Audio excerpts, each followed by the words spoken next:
नमस्कार दोस्तों, साकेत आईएएस के यूट्यूब चैनल पर आप सभी का स्वागत है। मैं जीसी पांडे और हम लोग इसमें क्वेश्चन प्रैक्टिस कर रहे हैं और इस क्वेश्चन प्रैक्टिस सेट में आज हम 16 नंबर सेट पर बात करेंगे, 16 नंबर सेट पर बात करेंगे हम लोग। और इंडियन पॉलिटी के इस क्वेश्चन प्रैक्टिस में बेसिकली आज हम उन टॉपिक से रिलेटेड क्वेश्चंस ले रहे हैं जो संविधान के संशोधन से संबंधित हैं या वो मूल अधिकारों से संबंधित हैं। ठीक है, यानी मूल अधिकार और जो आगे संविधान के संशोधन हुए उनसे संबंधित जो महत्वपूर्ण प्रश्न हैं उनको इसमें आज हम लेंगे।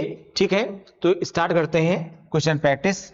इसमें पहला क्वेश्चन, निम्नलिखित में से किस वाद में उच्चतम न्यायालय ने यह व्यवस्था दी कि संवैधानिक संशोधन भी भारत के संविधान के अनुच्छेद 13 के अधीन विधि है, 13 के अधीन विधि है, जिन्हें मूल अधिकारों से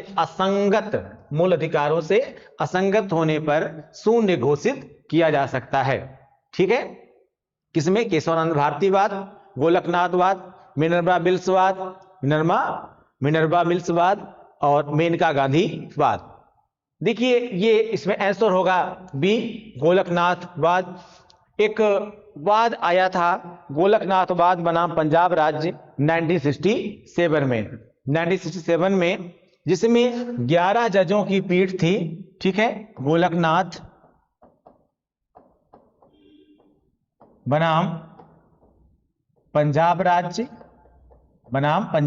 1967 का ये केस था और इसमें कुल 11 जजों की पीठ बनी थी। ठीक है, 11 जजों की पीठ। इस 11 जजों की पीठ ने 6 के बहुमत से ये निर्णय दिया था, 6 के बहुमत से निर्णय दिया था कि जो है अगर कोई जो संविधान संशोधन है, संविधान संशोधन को भी अनुच्छेद 13(2) के अंतर्गत, अनुच्छेद 13(2) के अंतर्गत क्या माना जाना चाहिए? विधि माना जाना चाहिए। अनुच्छेद 13(2) के अंतर्गत क्या माना जाना चाहिए? विधि माना जाना चाहिए। ठीक है, और यह विधि जो है अगर किसी भी आधार पर मूल अधिकारों से असंगत होती है, मतलब संविधान संशोधन करके कोई व्यवस्था बनाई गई है, ठीक है, और वो मूल अधिकारों का किसी भी प्रकार से हनन करती है या मूल अधिकारों से मेल नहीं खाती है, तो ऐसे में उस विधि को न्यायालय को अधिकार है कि उनको शून्य घोषित कर दिया जाए, यानी उस विधि को अमान्य कर दिया जाए। वैसे भी अनुच्छेद 13 क्या कहता है?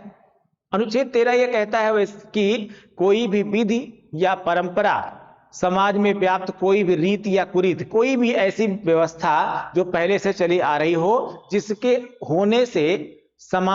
होने से किसी भी स्थिति में मूल अधिकारों का हनन होता हो, तो ऐसी व्यवस्था को शून्य घोषित माना जाना चाहिए या न्यायालय को अधिकार है कि उसको क्या करे? शून्य घोषित कर दे, यानी उसको जो है किसी भी स्तर पर रद्द करने का अधिकार न्यायालय के पास है। तो ऐसे में ये जो मामला आया था, कौन सा था? वो गोलकनाथवाद था। आंसर होगा इसमें बी। अगला क्वेश्चन, निम्नलिखित में से किन्हें सर्वोच्च न्यायालय ने मौलिक अधिकार के रूप में मान्यता दी है? आवास का अधिकार, विदेश यात्रा का अधिकार, समान कार्य के लिए समान वेतन का अधिकार। कह रहा है निम्नलिखित में से किन्हें सर्वोच्च न्यायालय ने मौलिक अधिकार के रूप में मान्यता दी है? तो भाई मौलिक अधिकार, एक तो आवास का अधिकार भी आपका मौलिक अधिकार है, ठीक है, विदेश यात्रा का भी आपके पास अधिकार है, विदेश यात्रा का भी अधिकार आपके पास है, लेकिन समान कार्य के लिए समान वेतन का जो अधिकार है वो सबके पास नहीं हो सकता है। ठीक है, और उसमें असंगतता हो जाती है, इसलिए मूल अधिकारों में क्या है? आपका आवास का अधिकार और विदेश यात्रा का अधिकार। ठीक है, इन दोनों को मौलिक अधिकार के रूप में जो है सुप्रीम कोर्ट ने माना है, इसलिए इसमें एक और दो सही है। उस हिसाब से विकल्प क्या हो जाएगा? इसमें ए विकल्प हो जाएगा, फर्स्ट और सेकंड। अगला क्वेश्चन है, निम्नलिखित में से कौन सा ऐसे मौलिक अधिकार गैर नागरिकों को उपलब्ध हैं? विधि के समक्ष समता, विभेद के विरुद्ध अधिकार, अवसर की समता, प्राण और दैहिक स्वतंत्रता का संरक्षण। प्राण और दैहिक स्वतंत्रता का संरक्षण। एक्चुअली अगर इस आधार पर देखा जाए तो अनुच्छेद 15, 16, 19, 29 और 30। 15 अनुच्छेद 15, 16, 19, 29 और 30। अगर इतने अनुच्छेदों को छोड़ दिया जाए, 15, 16, 19, 29 और 30, इनको अगर छोड़ दिया जाए तो इसके बाद जितने भी मौलिक अधिकार आते हैं, यानी अनुच्छेद कहां से लेकर के 14 से लेकर के आपके 35 तक, यानी अनुच्छेद 12 से लेकर के 35 तक आपके मूल अधिकारों का वर्णन है। कहां से कहां तक है? अनुच्छेद 12 से लेकर के 35 तक, लेकिन उनमें भी सही तरीके से 14 से लेकर के 35 तक। ठीक है, तो इनमें जो आपका अनुच्छेद 15 है, 16 है, 19 है, 29 है और 30 है, ये वो अधिकार हैं जो नागरिकों और गैर नागरिकों, जो नागरिकों और गैर नागरिकों दोनों को प्राप्त है, जो नागरिकों और गैर नागरिकों दोनों को प्राप्त हैं। ठीक है, तो इनको छोड़ करके इतनों 15, 16, 19, 29 और 30 को छोड़ करके जो जितने भी अधिकार हैं, जितने भी इनको छोड़ दिया है, उनको छोड़ने के बाद जितने भी अधिकार हैं उन नागरिकों के साथ साथ गैर नागरिकों को भी प्राप्त हैं। ठीक है, तो अब ये जो अधिकार हैं, इनमें से आपको यह देखना होगा कि कौन सा अधिकार, अब से विधि के समक्ष समता है, तो ये क्या है? अनुच्छेद 14 है। जाहिर सी बात है, ये किसको प्राप्त होगा? गैर नागरिकों को भी मिलेगा, यानी नागरिकों को भी प्राप्त है और गैर नागरिकों को। इसमें ध्यान दीजिएगा, मैंने क्या बताया कि 15, 16, 19, 29 और 30 ये वो अधिकार हैं जो केवल किसको प्राप्त हैं, यहां कंफ्यूज ना होइएगा आप लोग, जो केवल किसको प्राप्त हैं? जो केवल नागरिकों को प्राप्त है। किसको प्राप्त है? नागरिकों को प्राप्त है। बाकी जितने भी अधिकार बचते हैं अनुच्छेद 14 से लेकर के 35 के बीच में, वो सभी नागरिकों के साथ साथ गैर नागरिकों को भी प्राप्त हैं। तो उस आधार पर अगर आप देखेंगे तो क्या आएगा? ये अनुच्छेद 14 में आ गया। जाहिर सी बात है कि पहला वाला अधिकार नागरिकों को भी प्राप्त है और गैर नागरिकों को भी प्राप्त है। और प्राण और दैहिक स्वतंत्रता के संरक्षण की अगर हम बात करें तो ये किस में आ जाता है? ये आ जाता है अनुच्छेद 21 में, और 21 इसमें नहीं आ रहा है। जाहिर सी बात है कि अनुच्छेद 14 और अनुच्छेद 21 किसमें है? आप यहां देख लीजिए बस, बाकी तो सभी जो इसमें आ जा रहे हैं। ठीक है ना, तो इसमें क्या विकल्प हो जाएगा? 1 और 4, यानी विधि के समक्ष समता और प्राण और दैहिक समता का संरक्षण ये नागरिकों के साथ साथ गैर नागरिकों को भी उपलब्ध कराए गए हैं। ठीक है, तो इसमें विकल्प हो जाएगा 1 और 4। ठीक है, इसको याद रखिएगा। अनुच्छेद 15, 16, 19, 29 और 30 ये केवल ये वो मूल अधिकार हैं जो केवल किसको प्राप्त है? केवल नागरिकों को प्राप्त है। किसको? केवल नागरिकों को प्राप्त। अनुच्छेद 15, 16, 19, 29 और 30। अगला क्वेश्चन देखते हैं, निम्नलिखित में से कौन सा से मौलिक अधिकार गैर नागरिकों के लिए उपलब्ध हैं? गैर नागरिकों के लिए उपलब्ध हैं। तो उस आधार पर एकदम सेम क्वेश्चन वही रिपीट हुआ है यहां पर। ठीक है, थोड़ा सा वाक स्वातंत्र, आत्म दोषारोपण से संरक्षण, अंतःकरण की स्वतंत्रता और रोजगार के मामलों में विभेद न करना। रोजगार के मामलों में विभेद ना करना। अब जैसे आत्मदोष से संरक्षण की हम बात करें तो यह किस में आ जाता है? अनुच्छेद 20 में आ जाता है। ठीक है, और अगर अंतःकरण की स्वतंत्रता की बात करें आप जो है तो ये किस में आ जाता है? ये अनुच्छेद आपका 20 में आ जाता है। ठीक है, और अंतःकरण की स्वतंत्रता किस में आ जाता है? अनुच्छेद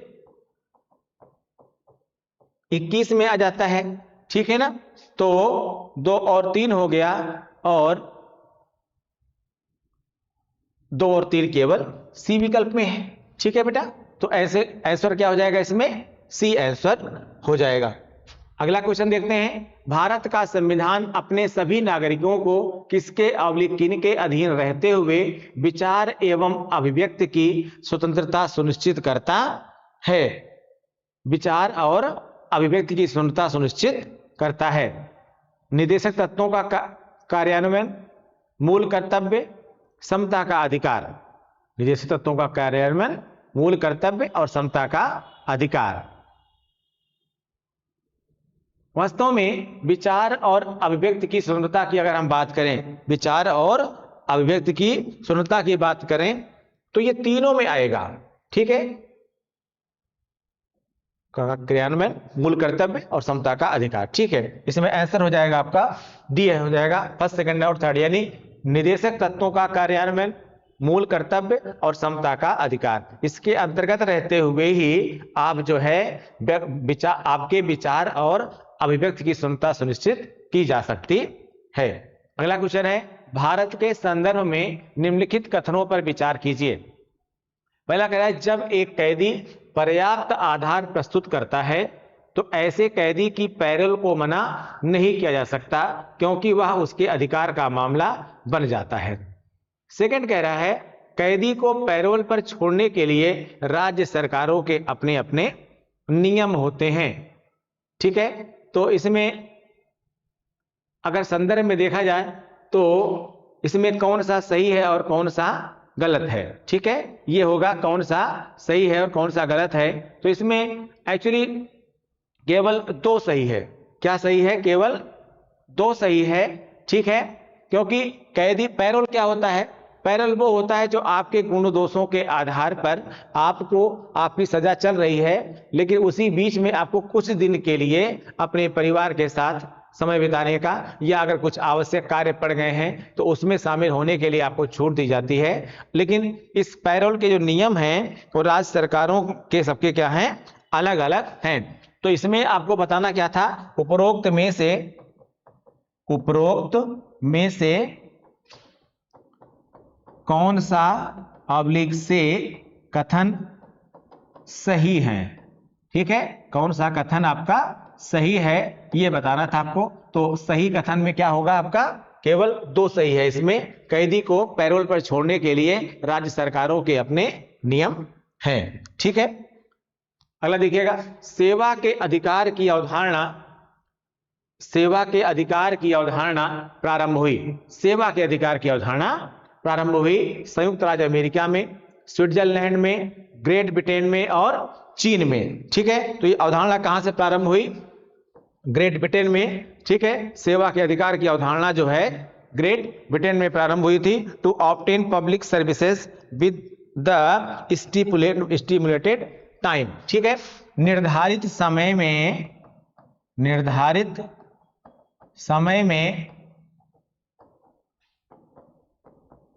सेवा से मतलब यहां पर कौन सी है? Public services.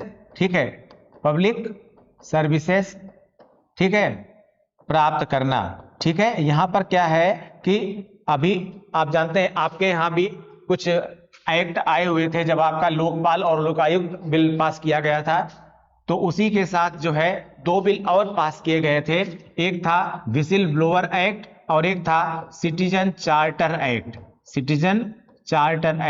ठीक है, नागरिक अधिकार अधिनियम। उस नागरिक अधिकार अधिनियम में जो बहुत कम लोगों को पता ही है, उसमें प्रत्येक कार्य के लिए समय सीमा का निर्धारण किया गया था। ठीक है, तो वास्तव में सेवा के कार्य जो है सेवा का अधिकार है उसका संबंध भी उसी प्रकार से था। सबसे पहले ये व्यवस्था ग्रेट ब्रिटेन में यानी ब्रिटेन में प्रारंभ की गई थी। ठीक है, अगला क्वेश्चन आपका ये कहता है, भारत के संविधान के अनुसार निम्नलिखित में से कौन सा देश शासन के लिए आधारभूत है? भारत के संविधान के अनुसार निम्नलिखित में से कौन सा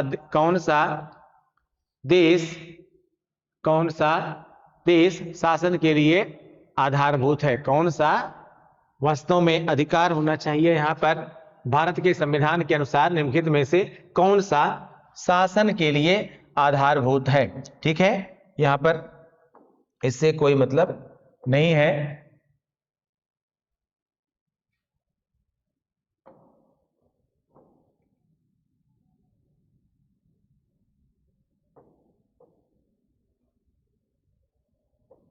कौन सा शासन के लिए क्या है?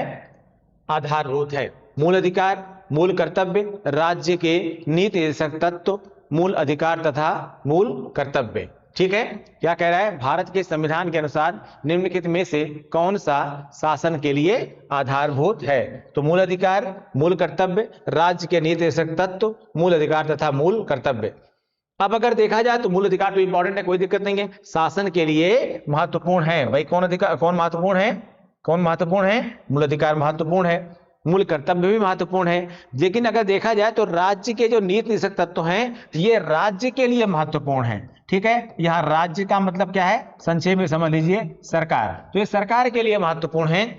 लेकिन अगर हम शासन के लिए देखा जाए, देखें तो वास्तव में मूल अधिकार और मूल कर्तव्य ये दो ऐसी चीजें हैं जो महत्वपूर्ण किसके लिए हो जाती हैं? जनता के लिए हो जाती हैं, पब्लिक के लिए हो जाती हैं। ठीक है, तो ऐसे में जो अब शासन कौन है, शासन कौन है? शासन मतलब सरकार। ठीक है, तो उस आधार पर क्या होगा, इसमें आंसर हो जाएगा सी। ठीक है, भारत, क्वेश्चन पूछ रहा है भारत के संविधान के अनुसार निम्नलिखित में से कौन सा शासन के लिए आधारभूत है? तो क्या होगा, राज्य के नीति निर्देशक तत्व। तो भाई जो राज्य के नीति निर्देशक तत्व हैं, directive principles of the state है, ये क्या है?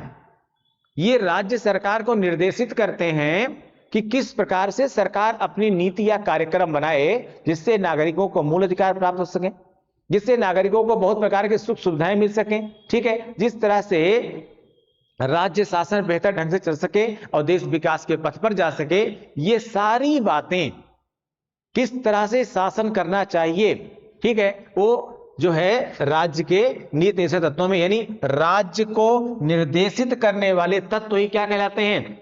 राज्य के नीति निर्देशक तत्व। तो इसमें आंसर क्या हो जाएगा? सी। निम्नांकित में से कौन संविधान के 42वें संशोधन द्वारा नीति निर्देशक तत्वों में नहीं जोड़ा गया? ठीक है, इसमें से ये देखना है कि कौन सा ऐसा जो है पार्ट है जो डायरेक्टिव प्रिंसिपल स्टेट्स में 42वें संविधान संशोधन द्वारा नहीं जोड़ा गया। तो क्या नहीं जोड़ा गया?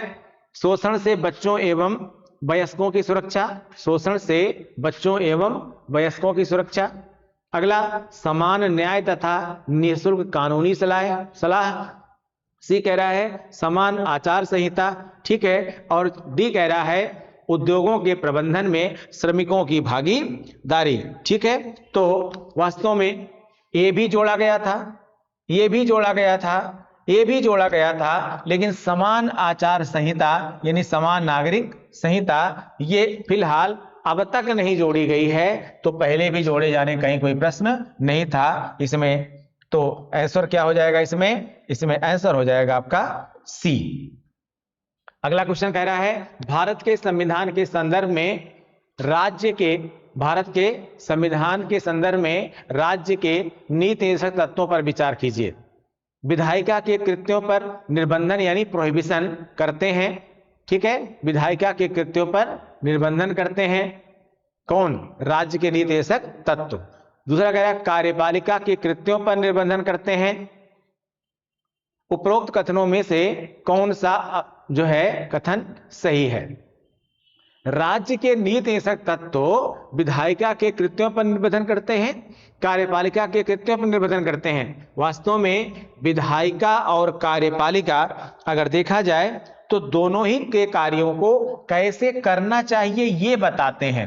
निर्बंधन का मतलब होता है प्रोहिबिशन, यानी एक तरह से रोक लगा देना। ठीक है ना, एक तरह से क्या करना, रोक लगाना। और राज्य के नीति निर्देशक तत्व किसी पर रोक नहीं लगाते हैं इस प्रकार से, बल्कि ये बताते हैं किसको? राज्य को कि क्या करना चाहिए, क्या करना चाहिए, यानी किस प्रकार की नीति या कार्यक्रम बनाना चाहिए। इस आधार पर ना तो एक होगा और ना ही जो है दो होगा। इसलिए आंसर क्या हो जाएगा इसमें?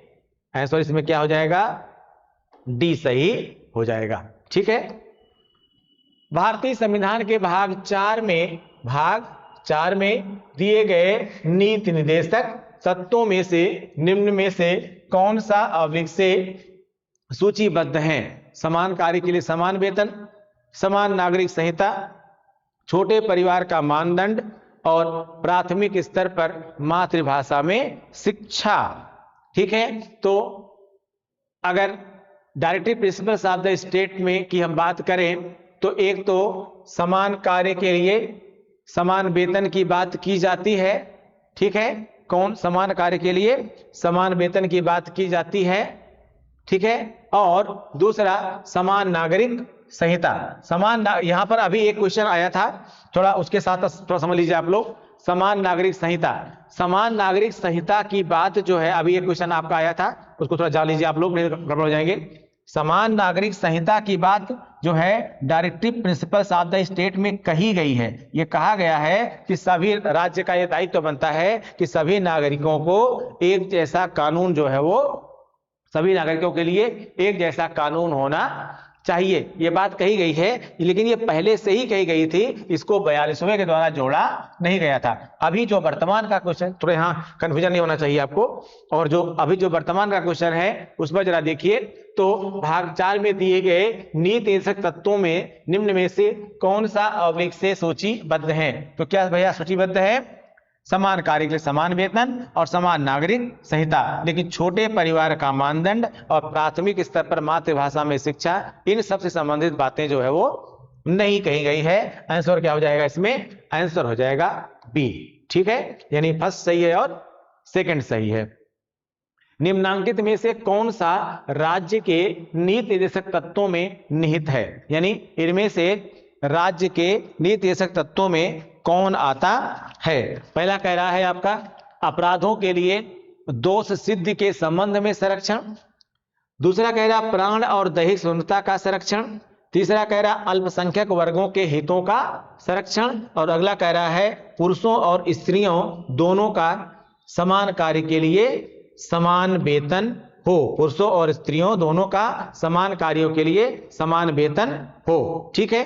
तो इसमें जो राज्य का नीति निर्देशक तत्व है वो यहां पर पुरुषों और स्त्रियों दोनों के लिए समान कार्य के लिए समान वेतन की बात करता है, समान कार्य के लिए समान वेतन की बात करता है। तो क्या हो जाएगा इसमें? डी आंसर हो जाएगा। अगला है भारत के संविधान का अनुच्छेद 46, भारत के संविधान का अनुच्छेद 46 किनके शैक्षिक और आर्थिक हितों के प्रोत्साहन का उल्लेख करता है?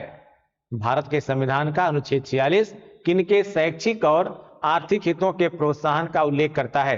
धार्मिक, अनुच्छेद 46 की बात कर रहा है, ठीक है, धार्मिक अल्पसंख्यकों के, अनुसूचित जातियों, अनुसूचित जनजातियों तथा अन्य कमजोर वर्गों के, और सी कह रहा है बड़ी सिंचाई परियोजनाओं में विस्थापित व्यक्तियों के, और डी कह रहा है आर्थिक रूप से वंचितों के, ठीक है। तो वास्तव में ये जो अनुच्छेद 46 है, ये जो अनुच्छेद 46 है आपका, ये अनुसूचित जातियों, अनुसूचित जनजातियों और अन्य कमजोर वर्गों के आर्थिक हितों के, शैक्षिक और आर्थिक हितों के, शैक्षिक और आर्थिक हितों के प्रोत्साहन के का उल्लेख करता है। तो आंसर क्या हो जाएगा इसमें?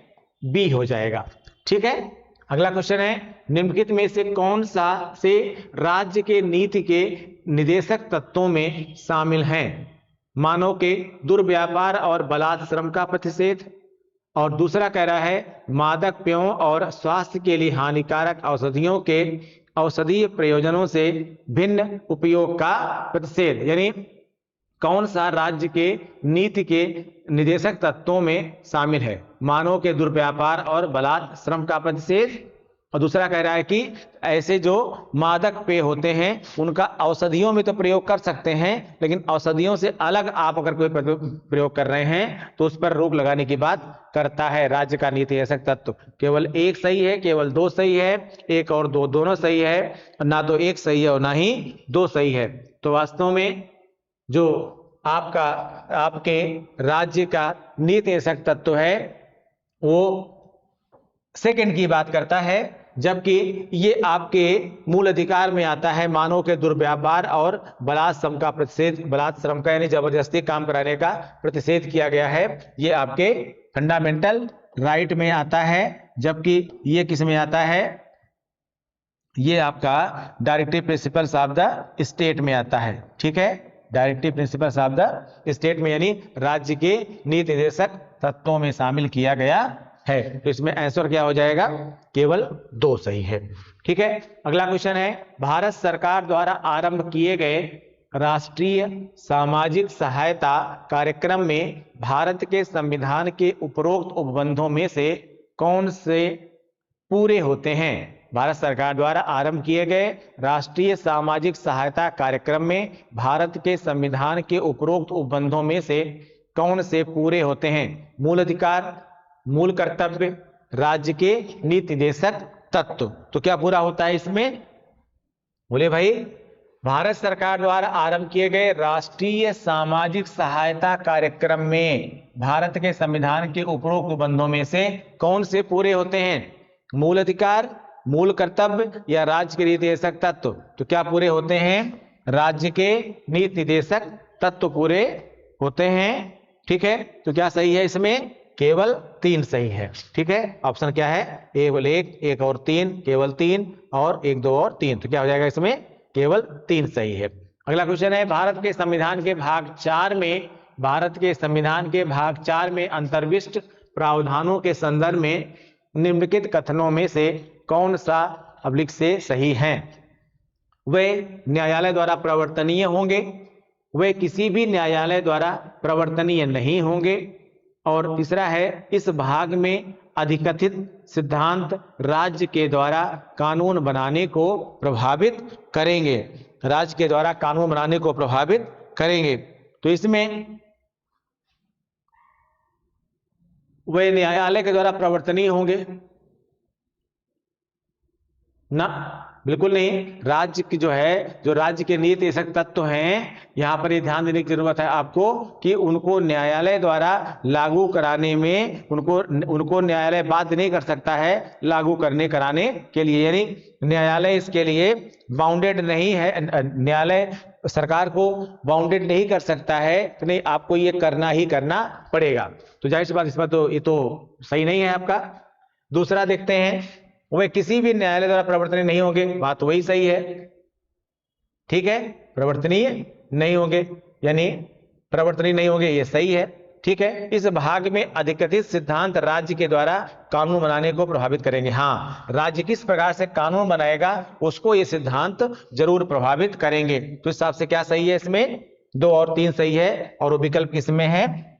आपका डी विकल्प है। 2 और 3 सही है। मेन चीज क्या होगा इसमें कि राज्य के नीति निर्देशक तत्वों को न्यायालय सरकार को आदेश नहीं दे सकता कि आप इसको लागू करिए ही करिए। हाँ, सलाह दे सकता है, सलाह दे सकता है। आप कह सकते हैं कि सरकार से पूछ सकता है, इस बारे में सवाल कर सकता है सरकार से इस बारे में, लेकिन सरकार को आदेश नहीं दे सकता नहीं आप ऐसा करिए ही करिए। दूसरा, ये सिद्धांत जो हैं वो राज्य के द्वारा कानून बनाने को प्रभावित करेंगे, बिल्कुल प्रभावित करते हैं भाई। राज्य किस प्रकार से कानून बनाएगा, राज्य के नीति निर्देशक तत्वों का काम ही यही है, तो ये बताना कि राज्य किस प्रकार से कानून बनाए। ठीक है, तो इसमें 2 और 3 सही होगा। अगला क्वेश्चन कह रहा है, मौलिक अधिकार एवं नीति निर्देशक तत्वों में आधारभूत अंतर क्या है? कह रहा है कि फंडामेंटल राइट और directive principles of the states में बेसिक डिफरेंस क्या है? कह रहा है मौलिक अधिकार सकारात्मक है जबकि नीति निर्देशक सिद्धांत नकारात्मक है। अब भाई ये कहना कि मौलिक अधिकार सकारात्मक है और directive principles of the state नकारात्मक है, ये तो थोड़ा सा गड़बड़ हो जाएगा, जाहिर सी बात है ये सही नहीं है। बी कह रहा है निदेशक सिद्धांत साधन है जो मौलिक अधिकार, जबकि मौलिक अधिकार क्या है? साध्य है। मौलिक अधिकार साध्य है और निदेशक सिद्धांत क्या है? साधन है। इसे काफी हद तक आप सकारात्मक मान सकते हैं, इसे काफी हद तक आप सकारात्मक मान सकते हैं, लेकिन कह रहा है आधारभूत अंतर, तो आपको आगे जरूर विचार करना चाहिए। मौलिक अधिकार वाद योग्य हैं जबकि नीति निर्देशक तत्व जो है वो वाद योग्य नहीं है। मतलब मौलिक अधिकारों को प्रवर्तनीय करने के लिए न्यायालय का सहारा लिया जा सकता है, जबकि नीति निर्देशक तत्वों को जो है नीति निर्देशक तत्वों को लागू कराने के लिए, सरकार पर दबाव बनाने के लिए न्यायालय का सहारा नहीं लिया जा सकता। न्यायालय जा भी सकते हैं लेकिन न्यायालय सरकार को बाध्य नहीं कर सकता है कि आप उनको लागू कराने के लिए कार्य करें ही करें। ठीक है, उपरोक्त में से कोई नहीं। तो इसमें सही क्या हो जाएगा? इसमें आंसर जो है कंपैरेटिवली क्या सही हो जाएगा? सी सही हो जाएगा। ठीक है, क्या हो जाएगा इसमें? सी सही हो जाएगा। ठीक है, आइए अगला क्वेश्चन देखते हैं। ऐसे उदात्त विचारों की कदर करना, ठीक है, और अनुसरण करना जिनसे स्वतंत्रता का हमारा राष्ट्रीय संघर्ष प्रेरित हुआ, भारत के संविधान के निम्नलिखित में से किस अंश का उपबंध है? ऐसे उदात्त विचारों की कदर करना और अनुसरण करना जिनसे स्वतंत्रता का हमारा राष्ट्रीय संघर्ष प्रेरित हुआ, भारत के संविधान के निम्नलिखित में से किस अंश का उपबंध है? एक्चुअली जो हमारे मौलिक कर्तव्य हैं, उन मौलिक कर्तव्यों में इसकी बात कही गई है कि हमारा ये एक तरह से कह सकते हैं राष्ट्रीय धर्म बनता है, ये हमारा एक कर्तव्य बनता है कि उन सभी बातों, उन सभी विचारों, उन भाषणों, उन स्लोगन या उन सिंबल्स को हमें संरक्षित भी करना चाहिए और उनको आदर सम्मान भी देना चाहिए, जिनसे हमारा जो राष्ट्रीय संघर्ष था, स्वतंत्रता आंदोलन का जो हमारा संघर्ष था, ठीक है, वो प्रेरित हुआ, वो उसको बल मिला या वो कहीं ना कहीं उससे इन्वॉल्व थे। तो ऐसे सभी स्लोगन्स को, सभी संकेतों को, ठीक है, या प्रतीकों को, स्मारकों को हमें क्या करना चाहिए? ये हमारी ड्यूटी है कि उनकी हम क्या करें? उनकी हम कद्र करें। क्या करें? उनकी हम कद्र करें, ठीक है, और उनको उनका अनुसरण करें, क्योंकि ऐसे कोई जो विचार थे वो कहीं ना कहीं राष्ट्रीय एकता, अखंडता को भी मजबूत करने का कार्य करते हैं। ठीक है, तो क्या है? मौलिक कर्तव्यों में शामिल किए गए हैं। और अगला क्वेश्चन है, भारत के संविधान के प्रावधानों के अनुसार निम्नलिखित में से कौन सा एक मौलिक कर्तव्य नहीं है? ए, राष्ट्रध्वज का सम्मान करना, बी, राष्ट्र की प्रतिरक्षा करना, राष्ट्र की प्रतिरक्षा करना, सी, अपने बच्चों को शिक्षा प्रदान करना, और ग्राम एवं कुटीर उद्योगों को प्रोत्साहन देना।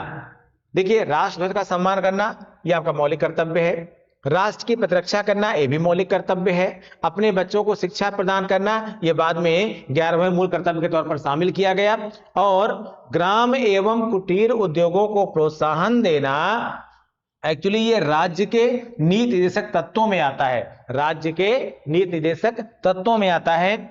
जाहिर सी बात है इसमें ये सही जो है नहीं होगा, तो इसमें आंसर के हिसाब से क्या हो जाएगा? इसका विकल्प डी हो जाएगा।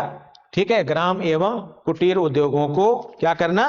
प्रोत्साहन देना। और अगला क्वेश्चन आपका कहता है, निम्नलिखित में से कौन सा एक भारत के नागरिक का मौलिक कर्तव्य नहीं है? ये भी किससे है? मौलिक कर्तव्य से है। निम्नलिखित में से कौन सा एक भारत के नागरिक का मौलिक कर्तव्य नहीं है? वैज्ञानिक मनोदशा, मानवतावाद तथा जांच व सुधार का भाव विकसित करना वास्तव में मौलिक कर्तव्य है। जब संपत्ति की रक्षा तथा हिंसा का सत्याग करना, ठीक है ना, यह भी मौलिक कर्तव्य है, संपत्ति की रक्षा तथा हिंसा का सत्याग करना। ठीक है, और सी कह रहा है भारत की प्रभुता, एकता एवं अखंडता को बनाए रखना तथा उसकी रक्षा करना, यह भी मौलिक कर्तव्य है। परिवार